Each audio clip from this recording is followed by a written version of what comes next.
Ohio State 41. It sounds like that's the winning score. If I told you they're going to score 41 on Friday, certainly you would have thought so. Negative. 42-41. Georgia ends up winning the Peach Bowl. We were here. I'm actually standing in the venue right now. I got to tell you, and I don't think I need to tell you, but I'm going to anyway. You witnessed a classic. We all witnessed a classic. You witnessed haymaker, back and forth. You witnessed what your grandpappy tells you those boxing matches in the 70s and 80s were like. You saw Ohio State do plenty enough to win. You saw C.J. Stroud play, in my opinion, the game of his career.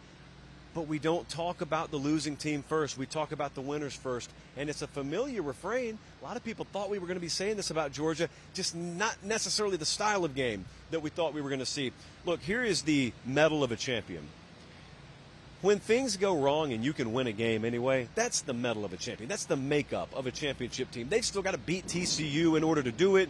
But a championship caliber program is one that can, through 2 or 3 quarters, be questioned on Twitter and message boards. And I got news for you. I was in the venue. There was a lot of grumbling going on even within the stands at Mercedes-Benz Stadium. It doesn't matter. Okay, that's for the outside. As far as inside, you block out the noise. And like Kirby Smart says all the time, you just keep chopping. People think it's a lame metaphor. It's not. That is the secret to being able to be successful long term. Georgia shows up all the time and wins 42-10. That's easy. It's when you face a really talented team, a team that is your equal in terms of recruiting, and they play their A game. Guys, Ohio State brought their fastball, and you're down 2 touchdowns. I will be frank with you. I thought the game was over, and then it wasn't. And then Georgia takes the lead, and I'm sitting there thinking to myself, number one, and I'm going to say this quietly, we may very well have been watching the national championship game on this late 2022 evening that bled into 2023 here in Mercedes-Benz Stadium. But the other thing is, think about the conversation that we are now sort of tiptoeing into. I know we're in a season, so people don't really realize where the conversation's headed. You're talking about history. We're talking about history. And I know that people have been hesitant to do that with Stetson Bennett. Because you think to yourself, well, he's got a great cast of characters around him.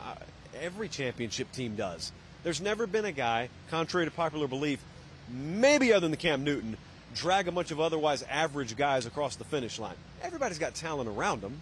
C.J. Stroud had talent around him tonight. Played the game of his life, but it's still not enough because Stetson Bennett is doing some special things at Georgia. And now, what I'm talking about with this conversation is if you're into the storyline thing, this is for you. Like, this kind of game is for you. That kind of team is for you. That kind of player is for you. Because what we're on the precipice of is having to call him the best player in the history of Georgia football. Now, I want you to pause, because I know some of you are agreeing. Some others amongst you are shaking your head because you always equate greatest with just raw skill level or talent level. But that's not what makes a great football player. There is a lot more that goes into it, a lot more that's baked into that cake. Think about where we are. I know, like I said, still got a championship game to go. But they're close to a 2-touchdown favorite in that championship game. Nobody else has done what he's done. And by the way, think about the game against Ohio State. And think about how average he looked at times. What if I were to tell you, hey, by the end of this thing, as good as Stroud's playing, he's going to have like 50 more passing yards than him. Oh, by the way, he's going to make critical throws in the fourth quarter. Where have we seen that before? In this venue. But where have we seen that before? It was like rinse and repeat.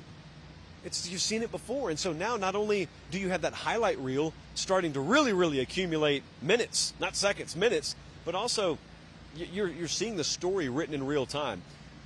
Plenty of time to talk about Georgia. I'm about to wrap around and talk about him again.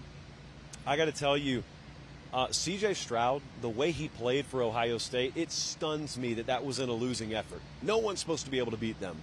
Considering what he did and considering what that team was doing, you're talking about not a B-level performance. You're talking about an A-level performance from Ohio State. And at any point, given that talent roster, that's supposed to be good enough to beat anyone.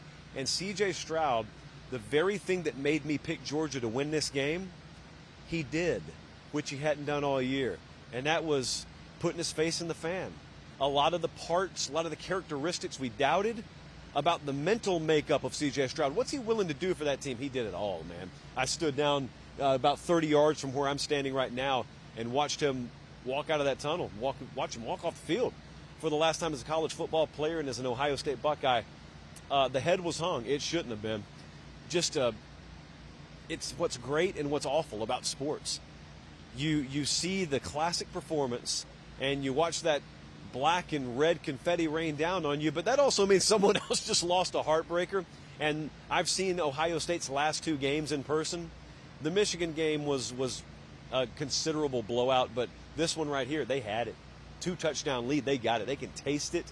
Like I told you, I thought it was over, and then it wasn't.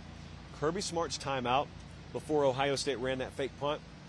I'm down on the field after the game and talking to some people. Staff is just a fountain of information. That booth saw it. That coach's booth saw it, and they called down, hey, something's up, different formation. Let me tell you where experience comes in for Kirby Smart. They don't tell him to call a timeout. He called a timeout based on what he was hearing in his headset. It's something that's overblown sometimes. Experience sometimes is overblown in certain contexts.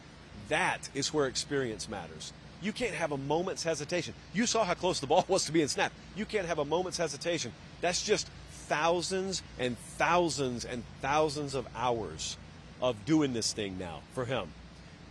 And Georgia's going to a national championship. That may very well have been the impetus for them being able to do what they did in the fourth quarter.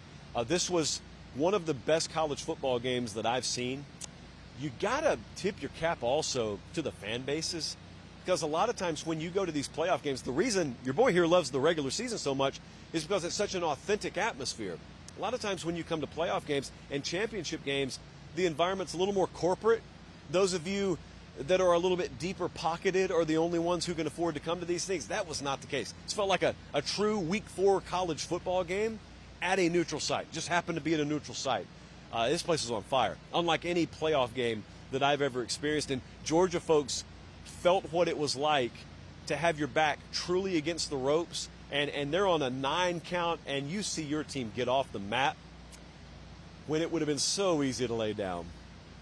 And they win the game. They're on to the national championship. I cannot say enough about both teams. It was a pleasure to be able to experience it. It's one of those nights that they talk about in a positive context for Georgia, in a negative context for Ohio State, but in a memorable context either way for years and years to come. Georgia, a 42-41 winner.